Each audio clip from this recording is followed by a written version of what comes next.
Bonjour, et je vous remercie d'être là un dimanche après-midi pour entendre parler des nouvelles perspectives pour les animaux.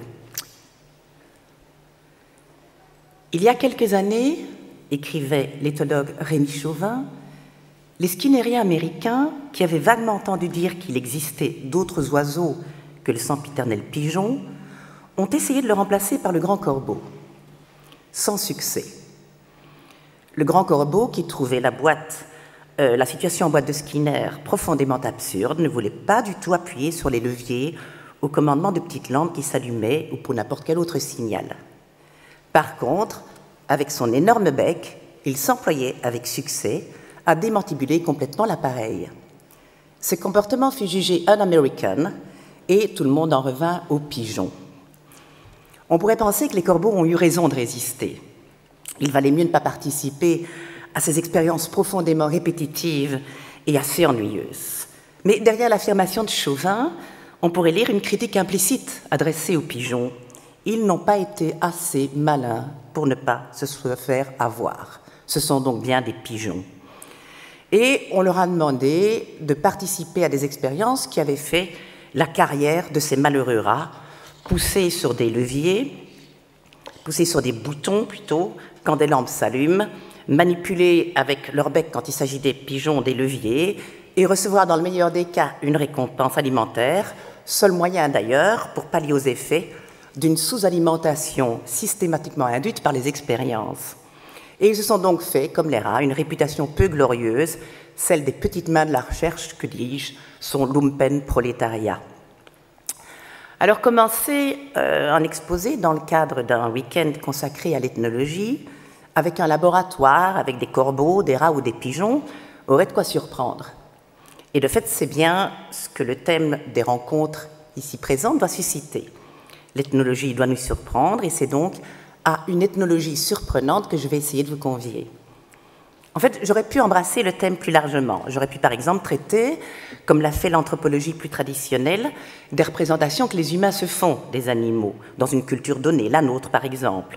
J'aurais pu vous parler, par exemple, du loup ou de l'ours, ou peut-être même j'aurais pu vous parler des chèvres, en partant, par exemple, d'un panneau publicitaire que j'ai pu voir dans la gare de Genève la semaine dernière. Mon titre aurait dû alors être « Nouvelles perspectives sur les animaux ». J'ai choisi en revanche, et ce sera donc au plus près du titre pour lequel j'ai opté, de parler des nouvelles manières de vivre ensemble avec les animaux et d'évoquer avec vous les sociétés que nous composons en présent avec eux, ou plutôt avec certains d'entre eux. Et pour ce faire, je me suis intéressée aux pigeons. Je vais partir d'un constat, et c'est la raison pour laquelle j'ai choisi les pigeons, d'un diagnostic, c'est que nos rapports avec eux sont en train de changer. C'est-à-dire qu'on leur demande à présent bien d'autres choses que ce que Skinner et les behavioristes leur avaient demandé dans les laboratoires, où ils étaient recrutés comme des modèles bons et pas chers de l'apprentissage. Voilà Skinner avec ses pigeons s'apprêtant à passer à des expériences. Je devrais noter aussi, en passant, que les rats également connaissent quelques changements et qu'on commence toujours également à les considérer comme dotés de bien plus de compétences que ce qu'on avait jusqu'à présent pensé. Les choses donc ont commencé à changer. En fait, on a commencé à reconsidérer ce qu'on pouvait demander aux pigeons et on a commencé à s'intéresser à ce dont ils pourraient être capables si on s'attachait à prendre en compte, à prendre au sérieux pour mener les expériences, une des formidables compétences qui sont les leurs. Ils sont de remarquables détecteurs de formes. On pourrait dire à leur sujet, en suivant approximativement ce que Temple Grandin, la grande spécialiste américaine des animaux d'élevage, disait à propos notamment des vaches et des cochons, c'est ils ont le sens du détail. Et ils ont non seulement le sens du détail, mais ils ont un sens tout aussi remarquable des formes et parfois même meilleur que le nôtre. Et je devrais ajouter, mais leurs années de laboratoire, dans les laboratoires m'ont déjà convaincu à ce sujet, qu'ils ont également un louable sens du devoir. C'est notamment la formidable compétence à la détection et la mémoire qui l'accompagne qui ont fait des pigeons ces voyageurs extraordinaires, ces missionnaires fabuleux qu'ils ont été, qui sont capables, par exemple, de retrouver leur pigeonnier à des centaines, voire parfois plus de 1000 kilomètres, en se fiant à des repères visuels. C'est également à cette compétence qu'ils ont dû d'être enrôlés, fin des années 70, dans un projet expérimental extrêmement intéressant qui s'appelait Sea Hunt, et par lequel ils collaboraient avec les gardes-côtes américains pour retrouver du matériel ou des humains perdus en mer. Alors, dans les exercices de sauvetage, les pigeons, on a constaté, obtenaient un taux de réussite de 93% de repérage et de détection, là où des humains confrontés à des problèmes similaires n'obtenaient que 38% de bons résultats. Alors, les pigeons, voilà un petit peu le dispositif. Ils étaient perchés dans une bulle d'observation située sous la face intérieure de l'hélicoptère, que vous pouvez voir sur le diaporama. Et de là, ils picoraient des touches pour indiquer ce qu'ils avaient trouvé. Et on a remarqué que non seulement ils atteignaient 93%, là où les humains n'atteignaient que 38%, mais que lorsqu'ils travaillaient non plus dans leur bulle, mais avec des humains en collaboration, donc en présence l'un de l'autre, au lieu d'être isolés, eh bien, ils obtenaient des taux de 100% d'exactitude. Oui, l'image n'est pas très bonne, mais un pigeon, je suppose c'est pour vous dire qu'un pigeon pourrait s'y retrouver quand même. Et voilà la publicité que les gardes-côtes américains avaient proposée pour illustrer, enfin pour accompagner leur projet. Assurez-vous de porter quelque chose d'orange, de rouge ou de jaune quand vous faites du bateau. Comme ça, je pourrai vous trouver quand vous aurez besoin d'aide. Alors, tout ceci montre, mais on y reviendra, donc le taux d'exactitude qui augmente de 93 à 100% quand le travail se base sur une collaboration tout à fait effective, c'est-à-dire en présence l'un de l'autre, que donc non seulement les pigeons sont d'excellents détecteurs, mais qu'en outre, ils excellent à communiquer de manière fiable avec les humains et qu'ils ont d'autre part la capacité de comprendre ce qui intéresse les humains. Et le fait que les pigeons soient liés avec les humains depuis plus de 10 000 ans, pense-t-on, par des relations de domestication, n'est probablement pas étranger à ce double talent, celui de communiquer et de s'articuler à ce qui nous intéresse. On pourrait d'ailleurs se demander laquelle de ces deux compétences, capacité de discriminer ou faculté remarquable de s'accorder à nos intérêts, est celle qui a prévalu pour permettre aux pigeons de réussir assez brillamment cette autre épreuve que leur ont proposée les chercheurs du département de neurosciences cognitives à l'université de Keio en 1995 au Japon.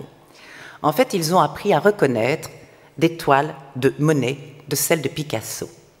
En fait, déjà en 1984, deux chercheurs, Debra Porter et Alan Neuringer, avaient montré que des pigeons savent reconnaître une musique composée par Bach de celle composée par Stravinsky.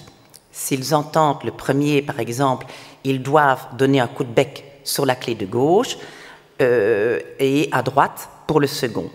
Eh bien, l'équipe de Keio, sous la direction de Shigeru Watanabe, a repris cette expérience musicale et l'a proposée à des rats et des pigeons. Et ce qui est intéressant aussi, c'est que cette expérience, une fois qu'elle a été reprise, les chercheurs ont pris une petite précaution, ou une curiosité, mais qui est en même temps une précaution, c'est qu'ils se sont posé la question de savoir est-ce que nos animaux, rats ou pigeons, ont des préférences musicales par rapport à ce qu'on leur propose. Eh bien, du côté des rats, on a constaté que la majorité semblait n'avoir aucune préférence, si ce n'est deux individus, dont l'un préférait Stravinsky et l'autre Bach. En l'occurrence, pour Stravinsky, le Sacre du printemps et pour Bach, Toccata et Fugue. Chez les pigeons, il n'y avait que 4 individus qui composaient l'équipe en laboratoire. 2 n'avaient aucune préférence. Un semblait à nouveau préférer Stravinsky et l'autre préférait Bach. Alors, à partir de ces expériences sur la reconnaissance musicale, sur la discrimination musicale, les chercheurs se sont demandé est-ce qu'ils seraient aussi bons dans la discrimination visuelle. Alors, on savait déjà que les pigeons avaient accès à ce qu'on appelle le concept d'image. Par exemple, ce qu'on appelle le concept d'image, ça veut dire qu'un pigeon est capable d'identifier une chose au départ de sa représentation. Et ils peuvent aussi, par exemple, ce sont des expériences qui avaient été menées avec eux, mais ce sont des expériences assez récentes quand même, où ils savent reconnaître, par exemple, des photos où il y a des visages humains, de photos où ceux-ci sont absents. Alors, la difficulté dans le cadre de l'expérience avec Monet et Picasso, puisque c'était ces deux peintres qui ont été choisis, tient à ce que la peinture impressionniste, sans être un reflet exact des objets réels, garde un rapport avec eux, donc, alors que la peinture cubique ne le possède pas, ce rapport. Et on va se poser la question, est-ce que le réalisme fait une différence pour les pigeons? Et l'épreuve a été menée. Alors, c'est une équipe de 8 pigeons qui va être enrôlée dans le laboratoire de Shigeru Watanabe, et on va leur demander de reconnaître sur vidéo ou sur photo des toiles de Picasso et de Monet. Alors, première partie de l'expérience, on va veiller à nourrir les pigeons de telle sorte à ce qu'ils aient toujours un peu trop peu. Faute de quoi, les renforcements alimentaires, supposent les chercheurs, n'auraient que peu d'effet. Donc, à partir du moment où l'expérience commence, on ne leur donne que 80% de leur ration normale. Alors, pendant la période d'apprentissage, 10 peintures de chacun des 2 artistes vont être présentées aux pigeons, qui sont divisés en 2 groupes. Le premier groupe sera le groupe Monet, le deuxième groupe, le groupe Picasso, et en fait, on leur donne un renversement au premier quand ils tapent sur la petite clé avec leur bec, quand ils becquent la petite clé qu'ils doivent becqueter lorsqu'ils voient des Monet, et le groupe quand ils voient des Picasso. Alors, après cet apprentissage, les mêmes toiles sont présentées aux pigeons, mais en noir et blanc. Et qu'est-ce qu'on constate? Ça ne change pas grand-chose pour eux, ils continuent à les reconnaître avec le même taux de réussite. Alors on essaye de voir si quand on brouille le contour des objets, ça continue à fonctionner. Eh bien on remarque que ça n'affecte pas les performances. Ce ne serait donc ni la couleur ni les contours qui déterminent la reconnaissance pour les pigeons. Alors une troisième épreuve va leur être proposée. Les peintures vont être reproduites, mais avec une inversion gauche-droite d'abord, ça n'affecte pas les performances, et puis avec une inversion haut-bas. Et là, on constate que quand on inverse les peintures, les compétences des pigeons qui ont appris à reconnaître Monet se dégradent, là où les pigeons qui ont appris à travailler avec la peinture cubiste, là, ça ne s'affecte pas du tout leur performance. Donc, visiblement, le rapport entre la représentation et des objets réels pourrait faire une différence. Alors, l'épreuve suivante va être encore plus complexe. On va proposer aux pigeons d'autres toiles de Monet et de Picasso qu'ils n'ont jamais vues et auxquelles, en plus, on va ajouter, pour un groupe, des œuvres de Cézanne, de Braque et de Delacroix, et pour l'autre, de Renoir, de Matisse et à nouveau de Delacroix. Eh bien, on constate que les oiseaux qui ont appris à reconnaître Monet, non seulement identifient les nouvelles toiles de Monet qu'ils n'ont jamais vues, ils les reconnaissent comme appartenant à ce qu'ils doivent reconnaître, mais choisissent également les autres impressionnistes et ils laissent de côté les peintures abstraites. Et on constate que le groupe Picasso, quant à lui, est capable de généraliser à des toiles inconnues de Picasso et d'étendre cette généralisation à des toiles de Braque et de Matisse. On va donc dire que les pigeons sont entrés dans le domaine des productions artistiques humaines. À partir de là, bien d'autres choses vont leur être proposées en laboratoire. Certes, on pourrait me dire, ce sont des pigeons de laboratoire, et ça nous parle peu, finalement, des pigeons dans leur milieu naturel. Mais quel serait un milieu naturel pour les pigeons? Alors, si on se tourne vers les articles d'éthologie, donc les articles des scientifiques qui étudient les animaux plutôt dans leur milieu naturel, on va tout de suite fixer le milieu naturel des pigeons, ce serait bien sûr le ciel. Et de fait, on a vu ces dernières années une recrudescence de recherche menée autour des formidables capacités des pigeons à retrouver leur chemin à partir de lieux qu'ils ne connaissent pas. Comment, par exemple, on va poser cette question, reconnaissent-ils des chemins qui sont invisibles à nos yeux? Alors, outre le fait qu'ils repèrent qu'ils suivent des repères que dessinent les choses, les chemins, les routes, et on ne sait pas encore tout quoi, sur la Terre, il semblerait que les pigeons, c'est une recherche relativement récente, montre que les pigeons utiliseraient un sens peu commun, celui d'une forme, en fait, ils créeraient des cartes olfactives du ciel, et en fait, elles se formeraient, ces cartes, au départ de traces olfactives des composants atmosphériques.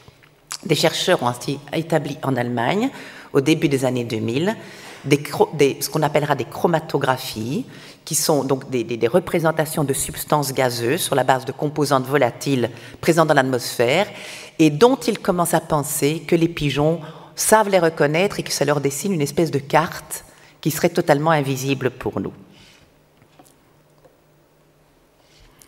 Alors, ce sont donc bien, là, dans ce cas, des recherches éthologiques et non plus ce qu'on appellerait des recherches de psychologie expérimentale, puisqu'elles interrogent les animaux sur le lieu même où ils créent leur propre monde. Et d'ailleurs, ces recherches, comme celles que je viens de mentionner, sont dans les publications scientifiques reprises dans les revues d'éthologie et non pas dans celles de la psychologie de laboratoire. Or, ce qu'on constate quand on les lit attentivement, c'est que toutes ces recherches passent sous une forme ou sous une autre par des pratiques expérimentales. Ainsi, pour évaluer l'importance des indices visuels dans le fait de retrouver son chemin, à partir donc d'un endroit éloigné, on doit transporter les pigeons.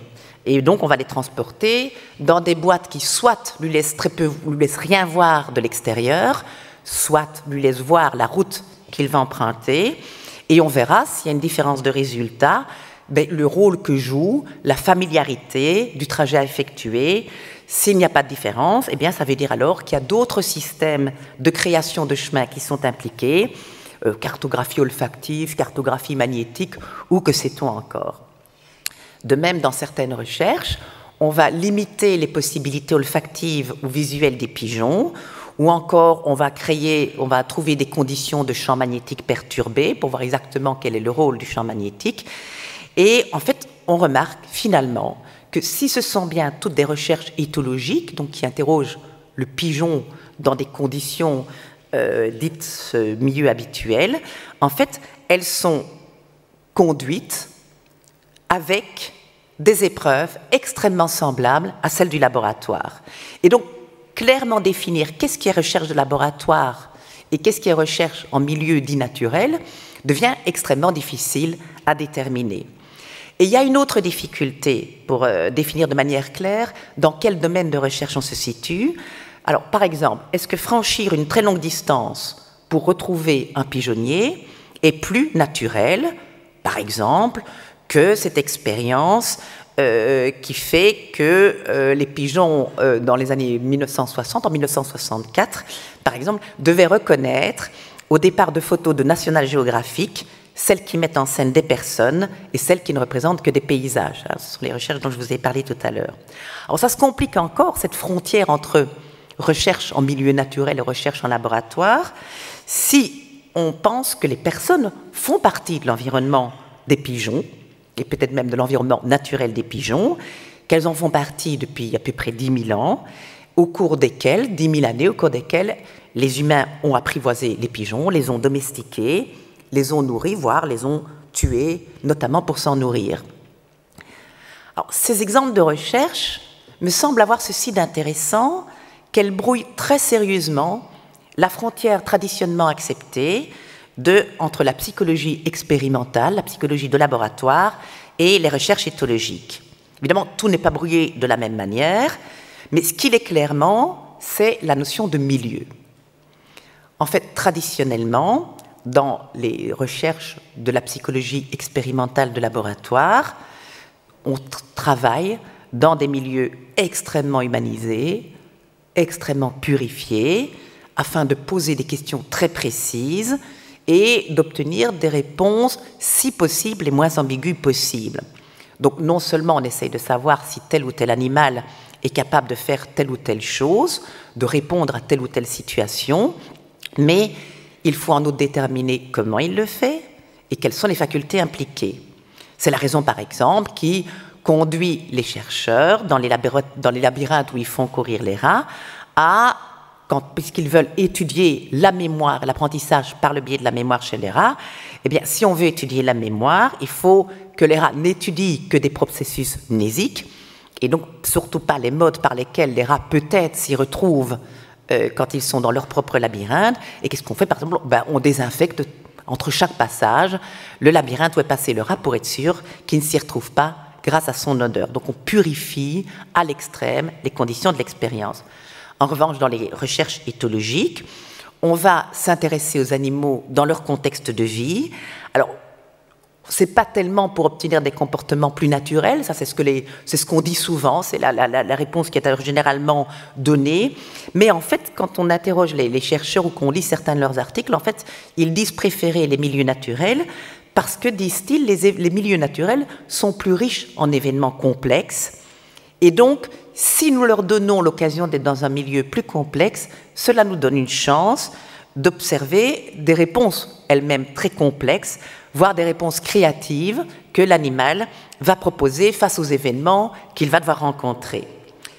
Or, et c'est là l'intérêt et la difficulté de définir ce qui fait milieu pour un pigeon et de distinguer la spécificité des recherches éthologiques des recherches expérimentales, ce qui fait milieu pour un pigeon, ce sont des gens, de la musique, des paysages, des pigeonniers, des places publiques, des balcons, des monuments, et là, ils s'y connaissent, bref, des environnements hautement techniques. Ensuite, autre différence notoire, l'éthologie se distingue de la psychologie en ce que cette dernière, la psychologie, a toujours une visée comparative ou comparatiste. Elle a eu dès ses origines avec Georges Romanes, qui était un élève de Darwin, et qui lui ambitionnait de dresser un immense tableau de comparaison des compétences cognitives des espèces les plus diverses, espèces humaines comprises. Et la psychologie animale a toujours eu cette visée. Vous prenez n'importe quel article de psychologie animale ou de psychologie expérimentale contemporaine interrogeant des animaux, vous trouverez généralement ceci. Dans les articles contemporains, c'est vraiment caractéristique. Vous trouverez écrit ceci. Par exemple, chez le chimpanzé, ou si c'est un article, ou chez le dauphin, ou chez les corvidés, mais les chimpanzés sont les plus souvent cités parce qu'ils bénéficient ici d'un préjugé d'intelligence en leur faveur et sont généralement ceux qui ouvrent la voie à une compétence. Ils font partie de ce que j'appellerais les élus cognitifs. Donc généralement, les chimpanzés sont toujours les premiers à acquérir une compétence et puis les autres vont postuler à cette compétence. Donc un article commence généralement par dire, donc si vous interrogez par exemple une corneille ou les corneilles sur telle ou telle compétence, l'article commencera toujours par dire « chez les chimpanzés, on a vu que les chimpanzés pouvaient faire ceci, ceci et cela » et nous avons donc posé la question pour nos corneilles. Et donc, les chimpanzés ont acquis énormément de compétences que d'autres animaux auxquels d'autres animaux vont postuler. Par exemple, ils ont acquis la compétence de se reconnaître dans un miroir, très important, de mentir, de manipuler un congénère pour agir sur la conduite d'un tiers, et puis après donc ça, vous avez donc ça comme introduction. Donc chez le chimpanzé par exemple, nous savons qu'ils sont capables de se reconnaître dans un miroir, et puis alors on cite Gallup qui est celui qui a mené toutes ces recherches, etc. Et mettons que l'article concerne les cochons, et là je prends un cas tout à fait intéressant. C'est par exemple chez le chimpanzé, on a pu constater que l'utilisation du mensonge pouvait être expérimentalement menée, enfin en tout cas produite en laboratoire chez le chimpanzé. Donc on amène les chimpanzés à mentir au laboratoire. Eh bien, disent les chercheurs, nous avons essayé pour les cochons, voir si c'était possible, et de fait, nous avons constaté que les cochons finalement peuvent également mentir à leurs congénères dans certaines circonstances. Et donc le cochon postule à son tour à une compétence et pourra peut-être devenir un jour ce que j'appellerais un élu cognitif. Alors, suit l'expérience en général qui permet de démontrer que le cochon peut mentir, et puis après cela, on fait des conclusions pour dire, finalement, alors là, je caricature un peu, mais les chimpanzés, on disait qu'il fallait telle et telle partie du cerveau, mais visiblement, ce n'est pas vraiment nécessaire. On peut faire des choses avec des cerveaux considérés comme moins évolués que celui du chimpanzé. Donc, retour à notre contraste que j'essayais de dessiner. L'éthologie, donc, ambitionne en principe, quant à elle, donc la psychologie comparative, c'est toujours voir si on a comparé à d'autres animaux, voire à l'être humain, parce que c'est quand même l'être humain qui reste en dernier ressort, les talents de comparaison qui nous intéressent. En revanche, en éthologie, en principe, on ambitionne d'étudier l'animal pour lui-même, quoique sans le référer à d'autres espèces, mais en fait, même si c'est vrai, c'est pas toujours le cas. On se réfère par exemple les travaux de Konrad Lorenz, qui est un des pionniers, même le pionnier de l'éthologie. On voit que l'être humain ne cesse de pointer son doigt ou le bout de son nez, et qu'il est finalement objet de la comparaison et de quantité d'analogies. Et les primatologues eux-mêmes ne se sont pas privés de faire quantité d'analogies entre les singes et les humains, voire entre les singes et les premiers humains. Et de fait, donc ce que je suis en train de montrer, c'est que la différence entre l'éthologie et la psychologie comparative, ou la psychologie de laboratoire, devient de plus en plus brouillée. Elle l'est notamment puisque certains animaux sont interrogés, mais on ne sait pas très bien le milieu naturel. Le laboratoire n'est pas moins naturel que les milieux très anthropisés dans lesquels ils évoluent. Le point de comparaison, le fait de ne pas que les psychologies comparatives soient essentiellement comparatives, finalement l'éthologie il est pratiquement tout autant. Et un troisième point, un troisième site de brouillage entre les deux domaines, eh bien, c'est que d'une certaine manière, l'éthologie cognitive est arrivée ces dernières années et elle a encore plus brouillé la frontière entre psychologie comparative et éthologie, puisque, comme éthologie cognitive, très souvent, elle se charge d'interroger des compétences cognitives chez des animaux dans des milieux soit naturels, mais souvent en utilisant elle-même l'expérimentation pour aider à mettre ou à révéler ou à produire ces compétences. Et donc, il y a, à mon sens, de moins en moins de différence aujourd'hui entre les recherches menées en laboratoire de psychologie expérimentale et en éthologie, et ce d'autant plus quand il s'agit d'animaux dont le milieu est très clairement et historiquement anthropoïsé. Lâcher un pigeon à quelques kilomètres de son site, étudier comment il retrouve son chemin, c'est une recherche éthologique et une recherche de laboratoire. Mais de laboratoire plus grand, à l'échelle 1, ou peut-être même à une échelle plus que 1. Ou encore, mettre des moutons dans une prairie, comme l'a fait la primatologue Thelma Roell ces dernières années, et les observer pour savoir s'ils ont des relations sociales sophistiquées comme en ont les singes, veiller comme elle le fait à ce que le troupeau soit bien équilibré du point de vue de ceux qui le composent, veiller à ce que les animaux ne soient pas en compétition forcée autour de la nourriture, eh bien, c'est faire de l'éthologie du mouton, et en fait, c'est créer un dispositif expérimental à très grande échelle. Et c'est un dispositif expérimental qui n'implique pas que les moutons, puisqu'il ne se limite pas à interroger uniquement ces derniers. Toutes ces précautions prises pour que le troupeau soit équilibré, pour que la nourriture soit suffisamment abondante, pour que l'espace soit bien ouvert, pour le souci d'éviter la compétition, en fait, c'est une recherche qui expérimente quelles sont les bonnes conditions dans lesquelles les moutons vont créer des relations sociales qui ne créeraient pas nécessairement dans d'autres conditions plus contraintes, et surtout, quelles sont les bonnes conditions dans lesquelles les moutons ont quelque chose de nouveau et d'intéressant à nous apprendre. C'est donc un dispositif expérimental qui interroge quelles sont les bonnes manières, comme le dirait Bruno Latour, de donner une chance aux moutons, ou en d'autres termes, de les rendre intéressants. Alors, ce constat d'une difficulté aujourd'hui de distinguer l'éthologie et la psychologie de laboratoire conduit évidemment à une certaine définition de l'éthologie. Une définition elle-même très très hybride, qui à la fois, puisqu'elle traduit les aspirations en psychologie expérimentale et ce qui se fait sur les terrains en éthologie, et peut-être même qu'elle touche de ce fait également à l'ethnologie, ou plus précisément, cette définition de l'éthologie fait que il n'est pas impossible que l'éthologie devienne une forme particulière d'ethnologie. Alors, je m'éloigne de ce fait en adoptant cette définition particulière, en adoptant cette façon de voir l'éthologie comme proche de l'ethnologie. Je m'éloigne de la définition traditionnelle qu'on avait donnée à l'éthologie, qu'avaient donnée les fondateurs de l'éthologie scientifique, Lorenz et Tinbergen, et qui avait baptisé l'éthologie biologie du comportement. C'est la définition d'ailleurs qui s'est imposée pour l'éthologie.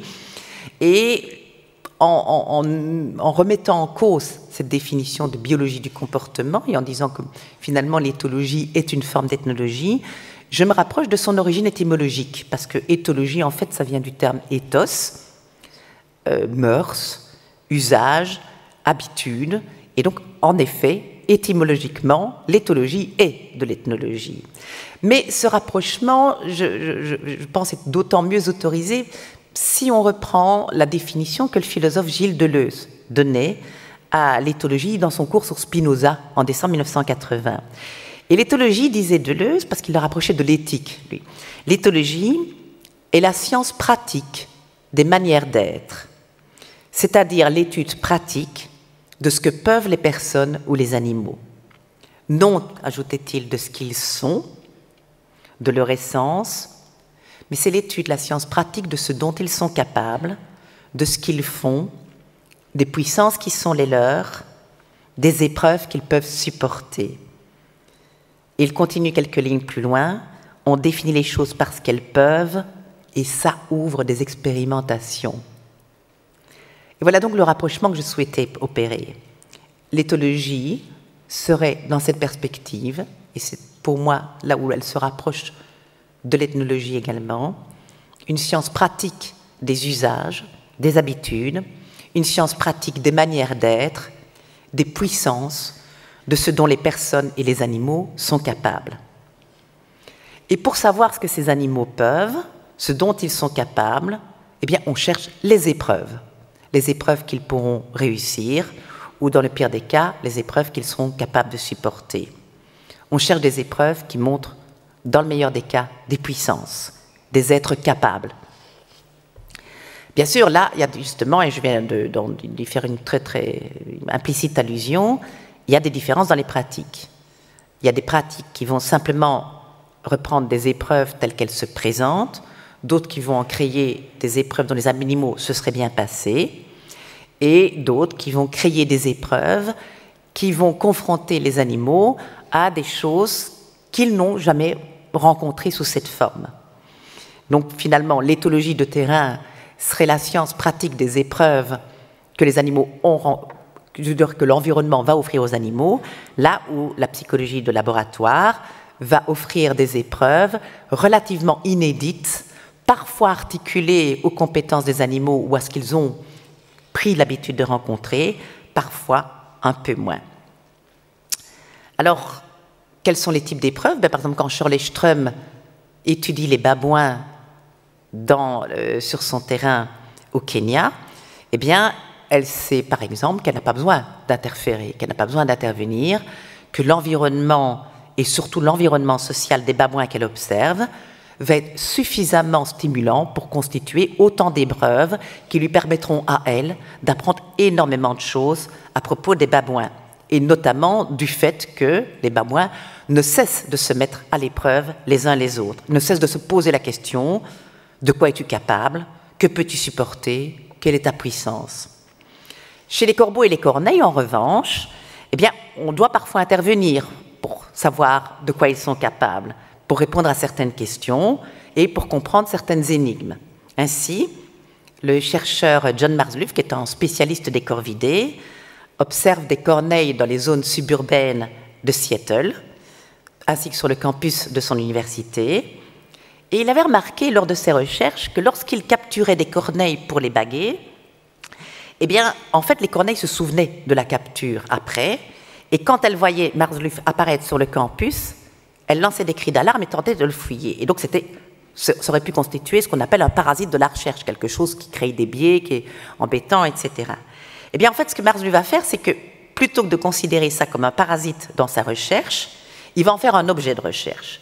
Et il va décider qu'il va tester jusqu'où les corneilles sont capables d'identifier les humains, et il va le faire de manière singulière. Il va demander à ses chercheurs, quand ils capturent les corneilles, de porter un masque très identifiable. Et tous les chercheurs doivent porter le même masque. Et puis, dans l'étape suivante, on va demander à des volontaires de se promener sur le campus en portant ce masque ici qui est bien identifié comme le masque de la capture et d'autres masques. Et qu'est-ce qu'on constate? Eh bien, on constate que le résultat ne se fait pas attendre, que quand les corneilles voient le masque qui a présidé à leur capture, elles vont lancer le cri d'alarme, mais non seulement cela, mais que quelque temps après, toutes les corneilles donc non seulement celle qui a été capturée, mais toutes les corneilles vont reconnaître entre les masques qui ont été portés lors de la capture de l'une d'elles et les masques neutres ou enfin des masques tout à fait naïfs et neutres qui n'ont eu aucun impact. Et donc visiblement, les corneilles se sont passé le mot et se sont passé le message, attention, il y a là un méchant monsieur.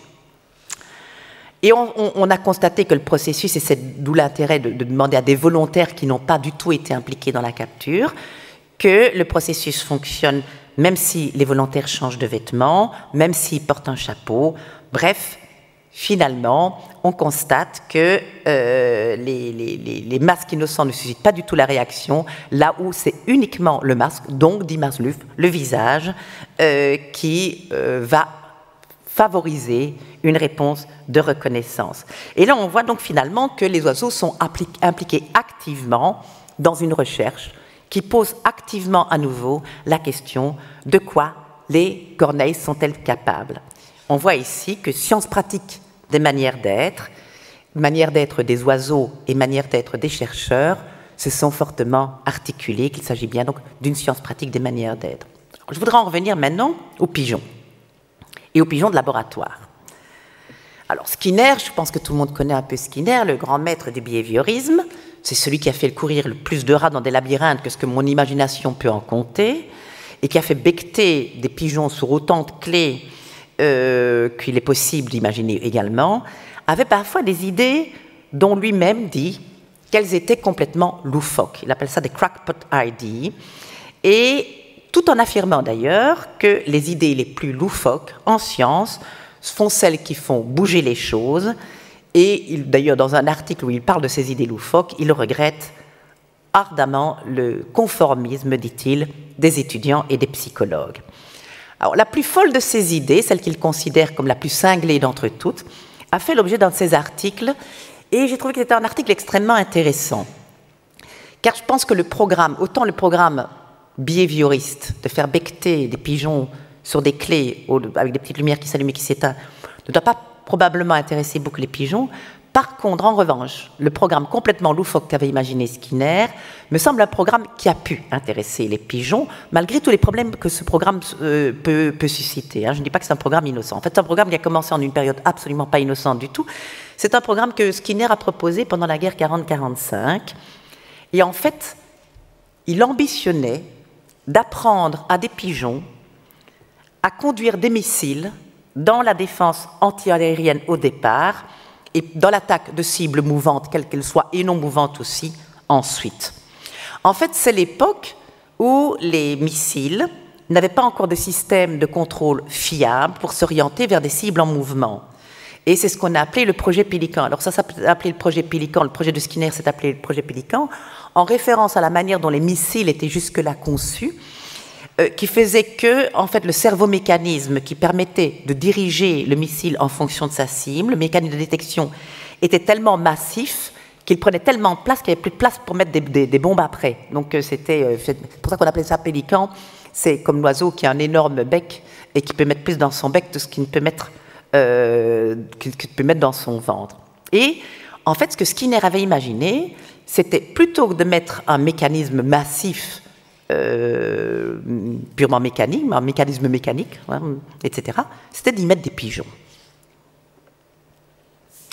Alors ça, c'est donc un essai en vol, en simulation de vol, où on voit ma photo n'est pas très bonne, mais c'est la meilleure que j'ai pu trouver. En fait, le pigeon, ça c'est les exercices d'apprentissage pour voir si les pigeons sont capables, devant un plexiglas, derrière lequel il y a soit des cibles, soit des cartes de ville et des cartes de paysage. Est-ce que le pigeon est capable de becqueter à certains endroits de ce plexi pour orienter ce simulateur de vol? Il devait donc becqueter au centre pour aller tout droit, et puis à droite et à gauche pour orienter la course. Et on a fait quantité d'exercices, notamment face, par exemple, à des, comme vous le voyez sur la diapositive, soit face à des cibles, soit éventuellement face à des cartes, et notamment des cartes des côtes du New Jersey. Alors, le prototype lui-même, voilà ce que ça donnait. Voilà le prototype du projet Pélican, où donc il y a des ailerons sur le côté qui s'ouvrent en fonction de des becquetages du pigeon, en fonction de là où il va becqueter. Eh bien, les ailerons vont s'ouvrir plus et vont donc orienter le missile tout droit vers la droite ou vers la gauche. Alors, qu'est-ce qu'on a constaté? C'est que les pigeons étaient arrivés à un niveau de compétence tel dans le programme d'apprentissage dans les simulateurs de vol qu'ils étaient capables de conduire un missile à un point d'intersection de 2 rues sur la carte d'une ville qui leur était projetée sur un écran. Évidemment, c'est posé la question, parce que le programme allait bon train et ça fonctionnait. Donc, régulièrement, Skinner allait proposer ses résultats aux responsables militaires et aux responsables de l'administration. Et chaque fois, on lui conseillait d'améliorer telle ou telle partie. Et à un moment donné, s'est posé la question de... oui, et j'ajouterai d'ailleurs que chaque fois que Skinner va proposer, donc il raconte dans son article tout en très très grand détail, et il dit chaque fois qu'il y a des soucis avec les responsables de l'administration qui disent oui, mais ça ne va pas pour ceci, etc. Mais que chaque fois qu'il est allé proposer son programme, les pigeons se sont comportés de manière impeccable, ils ont fait un sans faute. Et c'est très joli à voir la fierté que Skinner avait de décrire à quel point ces pigeons réussissaient bien toutes les épreuves et se comportaient comme vraiment des collaborateurs de première force. Mais à un moment donné, on va lui dire, oui, mais enfin, si votre pigeon a une défaillance, ça pourrait quand même entraîner quand même pas mal de dégâts. Alors, il faudrait peut-être trouver un système pour que si jamais le pigeon il est un peu distrait ou il se sent pas bien, ou il est, bon, bref, tout ce qu'on peut imaginer qu'un pigeon pourrait avoir de moment de mener une mutinerie, est-ce qu'on ne devrait pas prendre 2 pigeons plutôt? Alors, Skinner a bien réfléchi au problème, mais s'il y avait 2 pigeons et qu'il y a 2 cibles qui se proposent, alors là, on a de nouveau un problème, c'est que les 2 pigeons pourraient ne pas être d'accord. Et là, on peut imaginer la catastrophe, c'est un missile qui se met à errer partout, et il y a faire des dégâts collatéraux ou pas collatéraux du tout. Alors Skinner a trouvé une très bonne idée, finalement. Il a dit, mais vous en mettez 3, ça simplifie le problème. Parce que si vous en avez 3, voilà le missile pour 3 pigeons. Si vous avez 3 pigeons, il y a forcément toujours 2 qui seront d'accord. Ah oui, mais le 3e alors? Oh, mais du Skinner, c'est très simple. Finalement, il doit se rallier immédiatement au choix, autrement il y a une petite punition automatique. Eh bien, en fait, Skinner avait donc inventé une nouvelle technique de production de consensus chez les pigeons. Mais hélas, pour le programme, comme le dit Skinner, les pigeons sont bien plus contrôlables que les responsables de l'administration. Et les financements qui devaient permettre au projet futur d'aboutir, après 4 ans de recherche, finalement, les subventions furent retirées en 1944 et Skinner dit « En fait, je crains aussi que d'autres projets de bombes exigeant nettement moins de précision allaient dorénavant mobiliser les crédits » et il ajoute « Hiroshima n'allait pas tarder ». Les appareillages Pélican furent donc détruits et Skinner resta avec 30 pigeons dont la seule particularité était un étrange intérêt pour les cartes du New Jersey. Alors il les a gardés, ça c'est assez joli ça, il a gardé ces pigeons et il leur a permis, c'est une retraite en fait, ces pigeons visiblement ont pris une retraite, mais une retraite où on demandait des reprises de service, comme dans certaines armées, puisque ce que Skinner voulait, c'est voir après quelques années, est-ce qu'ils auraient encore les mêmes compétences, est-ce qu'ils auraient encore une bonne mémoire des cartes. Et en effet, il a constaté que 6 ans d'inactivité après, les pigeons confrontés aux cartes du New Jersey s'orientaient toujours vers la cible proposée avec une fiabilité tout aussi remarquable que pendant la guerre. Mais, évidemment, avec l'abandon du projet, les pigeons qui avaient pu échapper à l'effort de guerre et au destin tragique des kamikazes, parce qu'il faut bien reconnaître que c'est ça qui attendait ces pigeons s'ils avaient été au combat. Donc ces pigeons qui pouvaient renouer, enfin les autres, les congénères, puisque ceux-là ils étaient à la retraite, donc l'ensemble de la population des pigeons du laboratoire qui auraient pu renouer avec une vie plus tranquille des laboratoires, ont repris la routine behavioriste des recherches dont on peut penser, si je fais un contraste avec ce projet Pélican, qu'il devait moyennement les intéresser, parce que je crois vraiment que les pigeons, dans le projet Pélican, même si ce projet n'est rien d'innocent, même s'il devait terminer fort mal si les pigeons avaient été jusqu'au bout de leur mission, je pense que le projet Pélican devait quand même pas mal les intéresser, parce que c'est exactement des compétences où un pigeon pouvait se sentir, comme dirait Isabelle Stengers, à son affaire. Donc Skinner et ses collègues ont repris le travail de routine et de la bureaucratie du laboratoire avec les pigeons et leur ont demandé de nouveau des expériences bien plus simples et hautement démonstratives de la merveilleuse simplicité des technologies de l'apprentissage une fois qu'on a compris ce que c'est qu'un renforcement. En fait, je dis ça, mais il y a une exception qui mériterait d'être signalée. Il y a quelques pigeons qui semblent avoir eu droit chez Skinner à un traitement un peu particulier. En 1981, Skinner a décidé de poser aux pigeons une question qu'on adresse normalement aux élus cognitifs. Est-ce qu'ils ont le sens de soi?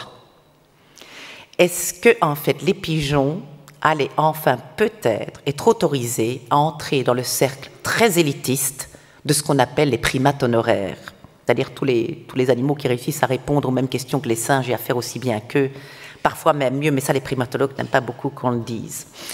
Alors, la question du sens de soi, en fait, avait émergé avec les chimpanzés comme d'habitude, fin des années 70, avec les recherches de Gordon Gallup. Alors, très brièvement, les chimpanzés avaient ouvert la compétition avec ce qu'on appelle donc le sens de soi.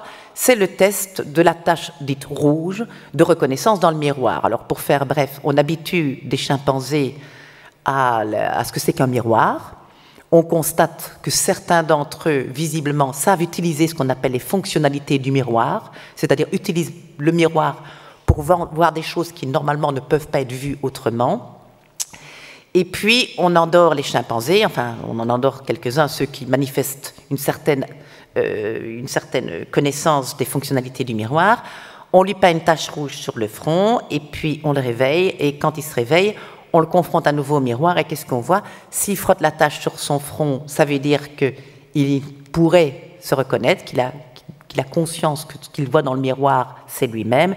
Et s'il n'essaye pas de frotter la tache, eh bien, on pense qu'il n'a pas le sens de la reconnaissance de soi. Et quelques chimpanzés avaient réussi le test et avaient d'ailleurs, depuis lors, encouragé pas mal d'autres animaux à postuler pour cette compétence. Alors, les pigeons vont être testés par Skinner et ils vont donc passer l'épreuve du miroir. Alors, Skinner va travailler avec 3 pigeons adultes mâles qui étaient des pigeons assez âgés, qui avaient déjà été soumis à quantité d'autres expériences. Ce sont des pigeons expérimentés dans tous les sens du terme, mais qui n'avaient jamais été confrontés au miroir. Alors, l'étude est divisée en 2 phases. Pendant les expériences, l'animal ne reçoit que 80% de sa ration quotidienne. Il est donc relativement bien motivé. Et l'expérience donc se fait en 2 phases. La première phase, on colle sur le pigeon des autocollants bleus. C'est bien le test de la tache bleue. Et le pigeon est récompensé, c'est-à-dire qu'il y a un petit tiroir qui s'ouvre avec de la nourriture dedans pendant quelques secondes, chaque fois qu'il picore une des taches bleues qu'il a sur lui-même. Ça va très très vite, le pigeon a très vite compris l'affaire et il se picore joyeusement ces taches bleues. Et puis, dans une deuxième partie de l'expérience, on va projeter des taches lumineuses bleues sur les murs et sur le sol, et le pigeon doit apprendre à les becqueter. Puis une troisième partie de l'expérience, le pigeon est face au miroir, donc on remet un miroir dans l'affaire, et on projette derrière lui des taches bleues qui sont reflétées dans le miroir, et le pigeon n'est récompensé que s'il va toucher là où la tache a été réellement projetée. Donc il doit comprendre que le reflet dans le miroir doit lui permettre d'identifier là où une tache a été projetée et qui ne l'est plus. Donc on la projette pendant un court laps de temps. Il doit donc se retourner et avoir repéré ce qu'il a vu dans le miroir et aller becqueter. Et les pigeons le font toujours. Dernière phase, alors là on arrive à la phase cruciale du pigeon dans le miroir. Ça, c'est dans la phase d'apprentissage où on l'habitue au miroir d'abord. Et voilà, la phase cruciale. C'est, on va lui mettre un petit autocollant bleu. Et puis, comme vous pouvez voir sur l'image, on lui met un petit bavoir comme on mettait aux enfants. Je ne sais pas si on met toujours ça aux enfants, mais comme on mettait aux enfants pour pas qu'ils se tachent. Bien, ici, c'est pour cacher la tache, parce que le pigeon ne peut voir la tache que quand il se dresse bien fort devant le miroir. Donc, il ne peut pas la voir sur lui-même. Par contre, s'il est bien dressé, il voit la tache, le point bleu, le petit autocollant bleu dans le miroir, et on voit est-ce qu'il va aller le becqueter chez lui-même du fait de ne le voir que dans le miroir. Et qu'est-ce qu'on voit? Nos 3 pigeons vont brillamment réussir le test. Ils vont atteindre le point bleu sur la poitrine. Est-ce que ça voudrait dire que les pigeons, en 1981, grâce à Skinner et ses collaborateurs, sont arrivés au paradis des élus cognitifs, les reconnaisseurs. Eh bien, pas du tout. Je suis désolée, mais pas du tout. Enfin, pas à ce moment-là. Attendez. Il y a toujours un purgatoire pour les pigeons.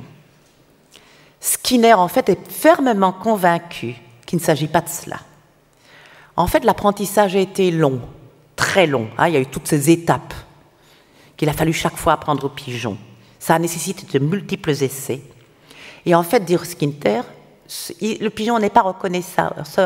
En fait, tout ce qu'il a appris à faire, c'est des associations entre des renforcements et des expériences. Le fait qu'il picore l'autocollant sur lui-même ne témoigne pas du tout de la reconnaissance, mais de la capacité du pigeon à associer des tâches, le miroir comme outil, donc la fonctionnalité du miroir, et les récompenses. Et en fait, l'expérience de Skinner, ça n'avait pas d'autre but, non pas de disqualifier le pigeon. Je crois qu'il aimait bien ces pigeons, finalement, Skinner. De tout ce que j'ai pu lire, je trouvais ça plutôt... Je crois qu'il était assez ami avec ces pigeons.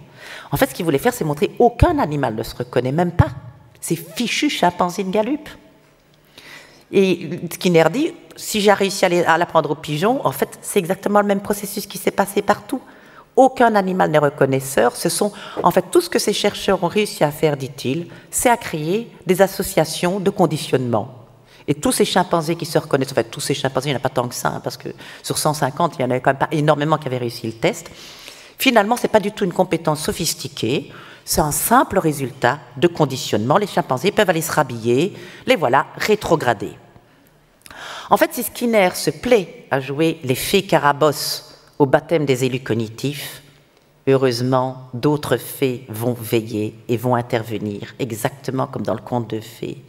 Car, quelques années après, de nouveau dans le laboratoire du même Shigeru Watanabe, le chercheur japonais de l'université Keio, des chercheurs vont reprendre les expériences. Et une nouvelle chance va être offerte aux pigeons.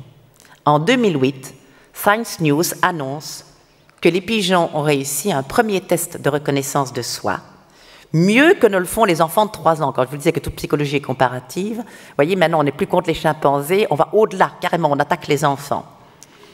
La compétition reprend donc, cette fois avec des enfants humains, et les chercheurs vont partir d'un principe assez simple. Ils vont pas passer par le miroir, en tout cas pas directement, c'est après que le miroir viendra. En fait, ils disent ceci. En fait, que la reconnaissance dans un miroir, la reconnaissance de soi dans un miroir, en fait, ça a 2 composantes.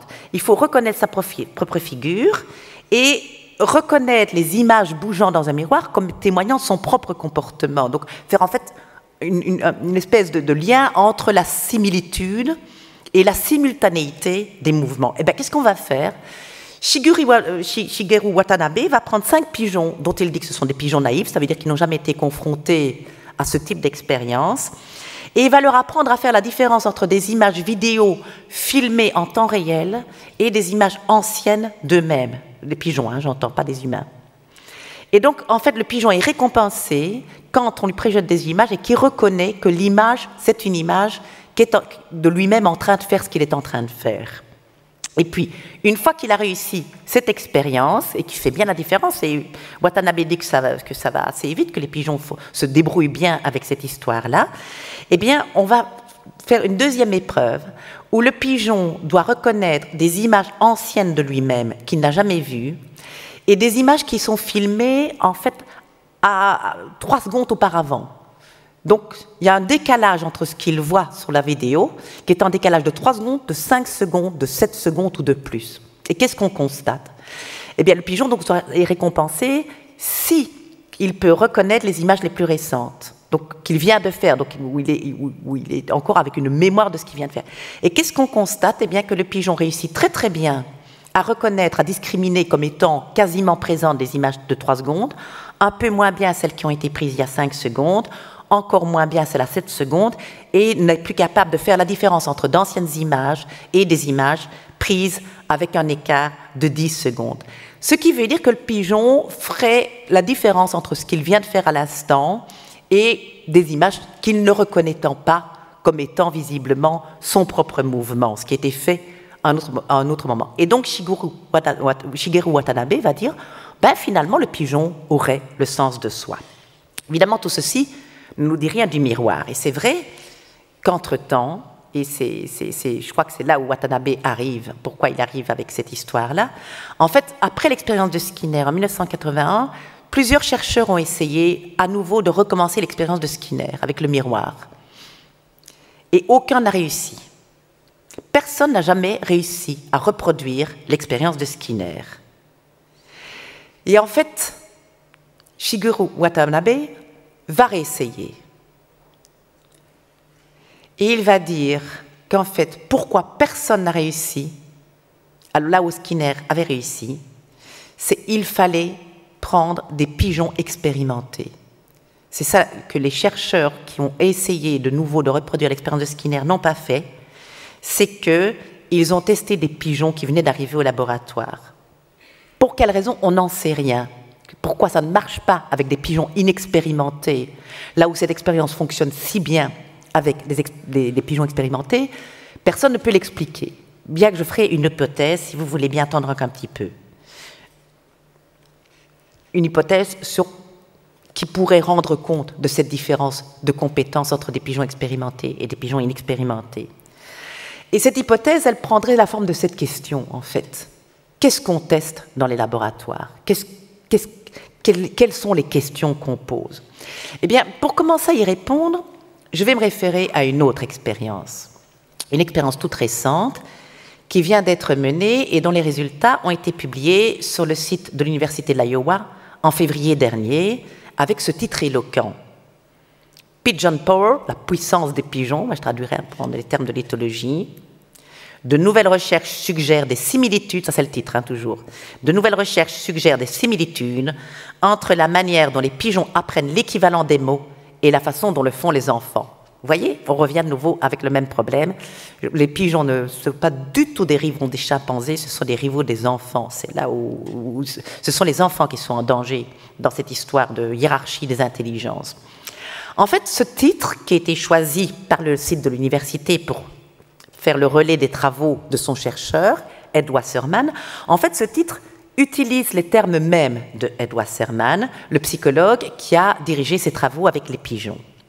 En fait, ces travaux qui viennent d'être publiés sont la continuation de travaux antérieurs du même chercheur, Ed Wasserman, avec une équipe qui avait commencé déjà dans les premières publications, enfin j'ai trouvé les premières publications en 1988, où les chercheurs avaient appris cette fois à des pigeons à reconnaître des catégories.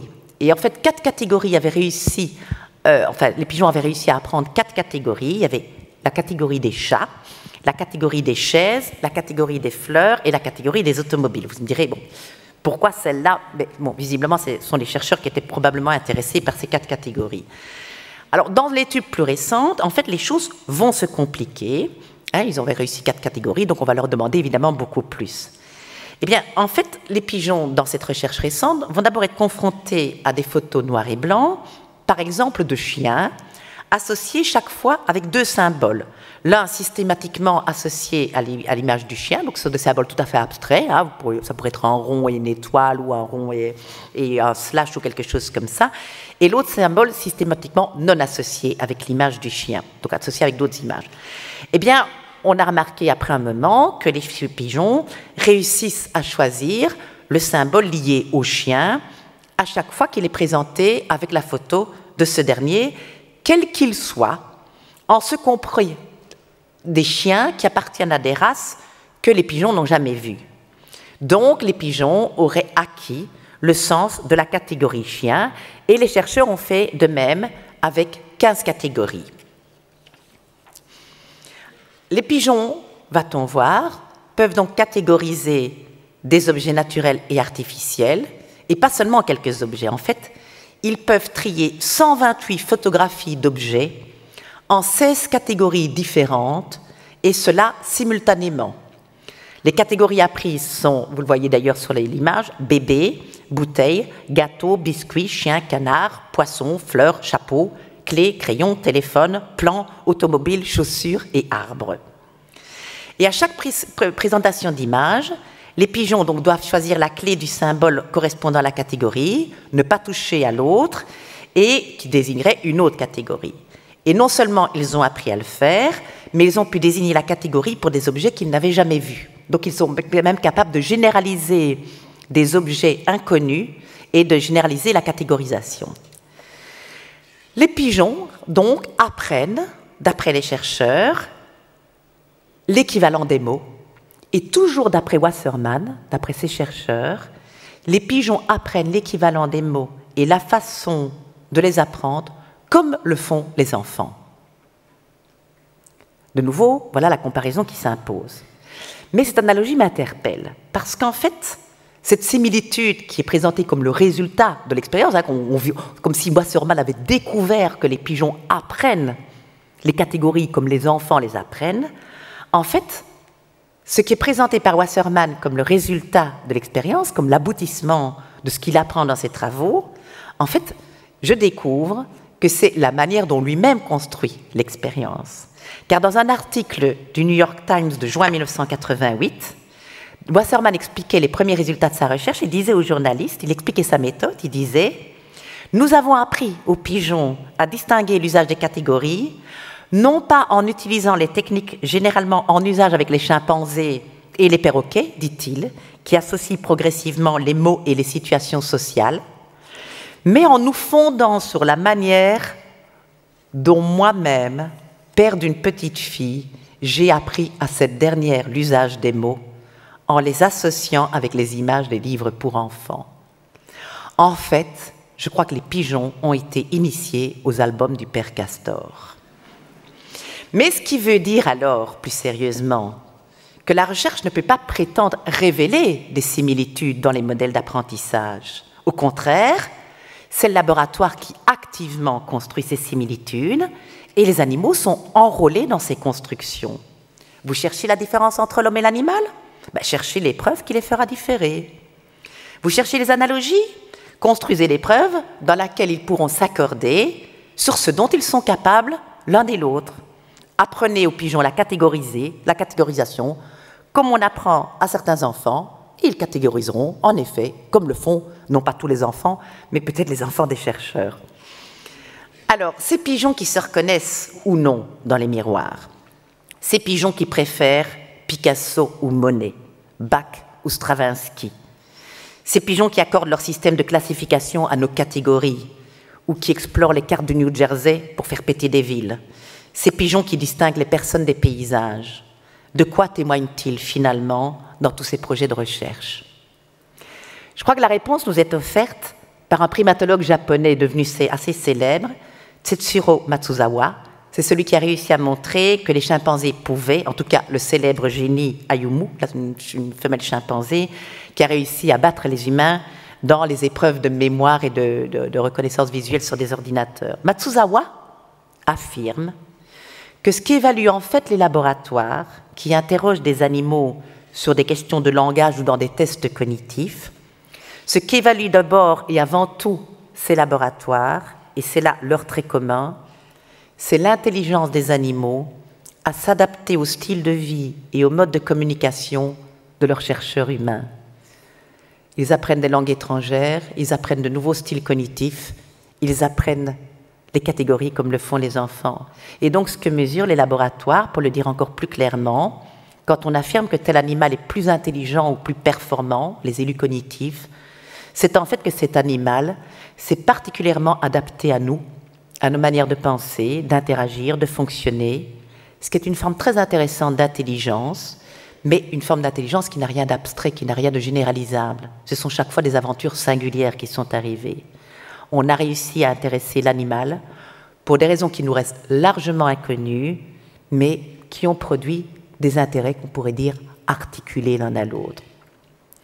Sauf que si vous voulez bien vous en souvenir, des intérêts qui s'articulent, il y a ces fameux 80%. Ces fameux 80% qui peut-être gâchent tout. Le fait de sous-alimenter les animaux pour les rendre motivés et donc réceptifs à l'idée de la récompense alimentaire, barre évidemment la route à l'hypothèse d'un intérêt vraiment bien articulé. Ce qui ne veut pas dire que les animaux ne se sont pas intéressés à ce qu'on leur demande, mais ce qui veut dire qu'on ne prend pas le risque de le leur demander. On ne prend du fait du renforcement aucun risque, et surtout pas celui qui pourrait conduire l'animal à dire « Oh ben non merci, cette épreuve vraiment ça m'intéresse pas, trouvez autre chose ». Ou ruser si vous voulez, mais non, moi je me fiche de vos images, de votre miroir, de vos cartes, de vos catégories, pas du tout. Mais les 80% font que l'animal aurait des difficultés à refuser ça, et que s'il accepte pour des raisons d'intérêt, on ne peut pas le savoir à cause des 80%. Et pourtant, ce serait bien intéressant de chercher à créer des conditions d'expérience dans lesquelles les animaux pourraient non seulement trouver de l'intérêt, mais manifester leur intérêt. Et si je peux en parler, c'est en fait parce que cette possibilité s'est ouverte ces derniers temps. Et ainsi, dans une expérience menée à l'Université de Chicago, 2 rats sont mis en présence, mais l'un d'eux est emprisonné dans une cage en verre, fermée par une trappe.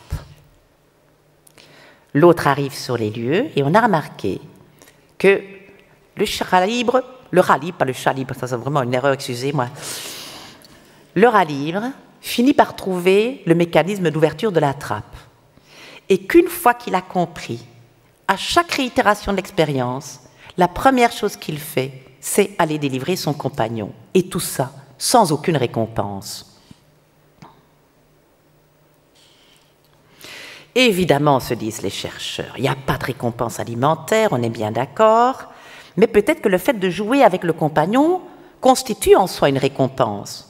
Vous l'aurez compris, les chercheurs voudraient savoir jusqu'où le rat peut être désintéressé. Eh bien, donc l'épreuve va être proposée au rat, et les chercheurs ont prévu que la sortie de l'animal captif se fera non pas dans la cage commune, mais dans une autre. Eh bien, le rat ne se décourage pas, il délivre quand même. Et il se retrouve tout seul. Ce qui conduit les chercheurs à penser que peut-être le rat serait mu par l'empathie, mais on va essayer de tester, voir jusqu'où va cette empathie. Et les chercheurs n'ont pas lésiné sur les propositions tentatrices faites au rat. Lors de certains essais, du chocolat, qui est la chose préférée visiblement des rats, est placé dans une autre petite boîte en plexi exactement la même, fermée de manière similaire, et qu'est-ce qu'on découvre avec stupéfaction ? Que dans une proportion non négligeable de cas, le rat ouvre d'abord la cage de son congénère, puis celle qui contient le chocolat, et on les voit partager le chocolat entre eux, alors qu'il aurait peut-être mieux fait de tout manger avant de délivrer son copain. Il semblerait donc, si j'en reviens à ces 80%, auxquels les chercheurs se croient obligés de soumettre leurs animaux, que la récompense alimentaire peut-être accompagne le dispositif plutôt qu'elle ne le régule réellement. Je ne dirais pas qu'elle est totalement inutile, cette récompense alimentaire, ni qu'elle n'est pas nécessaire. Tous ceux qui doivent apprendre quelque chose à un jeune chien sauront de quoi je peux parler. Mais à condition que cette récompense alimentaire n'explique pas tout. Et je le pense d'autant plus que cette récompense alimentaire pourrait, dans certains cas, recevoir une autre interprétation, qu'elle n'est pas nécessairement ce qui motive, mais plutôt ce qui accompagne le dispositif, qu'elle incite, mais qu'est-ce qu'elle incite ? Est-ce qu'elle incite en tant qu'objet, en tant que nourriture, ou en tant qu'objet relationnel et médiateur? Et j'ai d'autant plus d'espoir dans cette traduction que je la trouve en fait sur les sites de conseil à l'usage de ceux qui veulent adopter un rat. Il faut savoir que la plupart des rats vendus dans les magasins spécialisés sont souvent destinés non pas à être animaux de compagnie, mais plutôt à servir de nourriture à d'autres animaux de compagnie comme les serpents. Et ils sont donc traités par les vendeurs et par les gens qui travaillent dans ces magasins vendant des animaux, plutôt comme de la nourriture, si vous voyez ce que je veux dire, que comme de potentiels animaux de compagnie.